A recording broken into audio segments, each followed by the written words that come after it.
this video is about the world map. As you see, I'm in a town in Resolute, one of the starting city, basically. Essentially the starting city.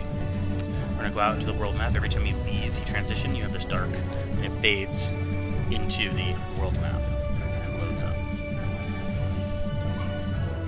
It's a unique loading screen with a hint every time. Some of them are actually pretty interesting and helpful. Alright, oh. Looks like we went right into the Forest Siege encounter. This encounter usually blocks the entrance to Resolute. It's not overly difficult. Some medium level enemies around the world, and then like there's definitely a catapult somewhere that can one-shot you. I can't seem to, if I go that way I die, if I go this way I can get to the town, killing a few guys or just bypassing them. So we're going to leave this encounter, and the exit to this encounter is right behind you. No, that's some graphics issues there for a second. Okay, so as you see the fade to black as we fade. Now we'll go to the world map.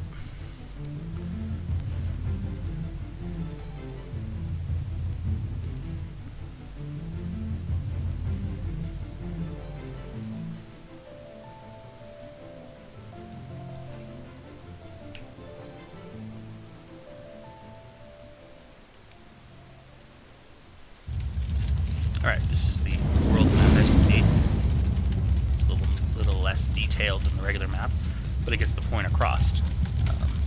I actually turned on the names right here. Normally, you just have this runish writing, which is hard to decipher, until you get close to it, and then it gives you the real name and the enter. So you can go back into this instance by hitting enter. We're going to skip it.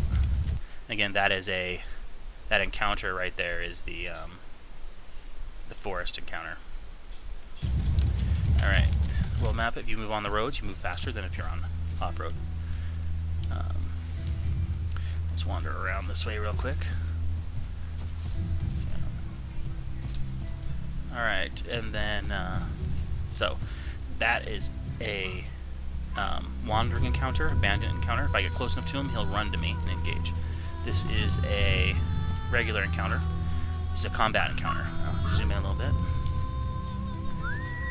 So you see that has one skull there. It's kind of hard to see at the nighttime. Oh, let me use light. There you go. See one skull? So this is a one skull encounter. Much easier. There's up to 5 skulls. 5 skulls are relatively difficult. Works better in groups, but you can do one solo up. He saw me. I can probably outrun him since he was far enough away. But this is basically how the world map works. You get to where you want. You just enter. Here's a resident or player housing. I can enter that if I needed to. Yeah. Oh, there's another player.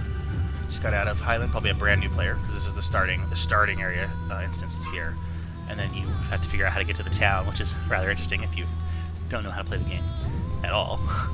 And then you actually go back there for like the second quest in the main story. And it's different. All right. So we're gonna skip that guy, run around a little bit. Sometimes you can't, like, I could traverse that, but there's some areas you can't traverse. You can't traverse water without a bridge. I don't think I can climb these mountains. Yeah, see, kind of limited. You gotta stay within the bounds of the map and stuff. Makes things like boats and bridges important. If there was an encounter on the bridge, like a wandering encounter or a static encounter on the bridge, hopefully they'll add, then you can either try and get in or go around. As you see, here's a 3 skull encounter, South Hinterlands. There's a town I just walked over. No one has houses there, so people could place their houses. There's a 4 skull encounter. And here's a pass, basically to this part of the world. It's funny that they put, like, this is a 5 skull encounter right here, and this is these passes can be pretty difficult to get by, but there's ways to go around. I think they like to limit you. Another 5 skull encounter right here. Alright. We're gonna kind of traverse a little bit. There's a player housing development. That does not mean that there are 5 houses here. This probably means that it's almost, this probably means that it's a full player housing, or very close to being full. So as you see before, there's 1 blank spot, 2 blank spots, all blank. Another player housing. pass right there. That only has 3 skulls, but that's a hard one. I can, that hard time getting past there if you try and kill everything.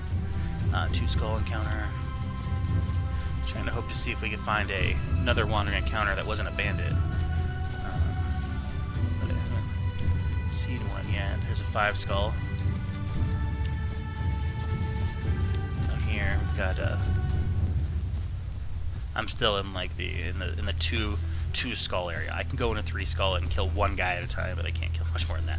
Here's a player housing that only has 1 house, so there's probably only like 1 to 3 people that live in this housing. This boat will take you to the island. You click on it, it actually tells you ferry to island. Well, what island, but it's most likely this island, and it is. You can see there's player housing all over there. This boat probably takes you like across the faraway or something. I don't know, I've never taken it. Here's a player, or here's a NPC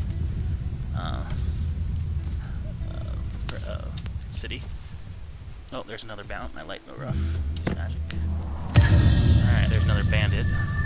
Sometimes I've seen bandits, wandering skeletons, and wandering stags. Supposedly there's wolves too, but I haven't seen a wolf encounter yet. But I've only really stayed in a really small percentage of the map. If you look up here, the map, you can see various things of what's close. And if I look to the north on the map, no, it doesn't show it. It'll tell you stuff that's close by. Resolute is right there. It's like straight ahead. There's that player we saw earlier, because as you see, we just did a big circle around this little starting area. And this is just a small percentage of the world. This little, and it's not really a starting area, but this little area of the world is really small. Oh, a couple players. Outlander is the default title you get when you start the game. Interesting choice. We head back to Resolute. The encounter is still on. And then when you want to enter one, you just get to where you want to go. Because it's an encounter that blocks Resolute, you actually have to get to Resolute. Get to Resolute, I hit enter, and it'll load in and go straight to that forest encounter that's blocking that particular city for some reason. Load up, and then yeah. That's basically how you navigate the world map. And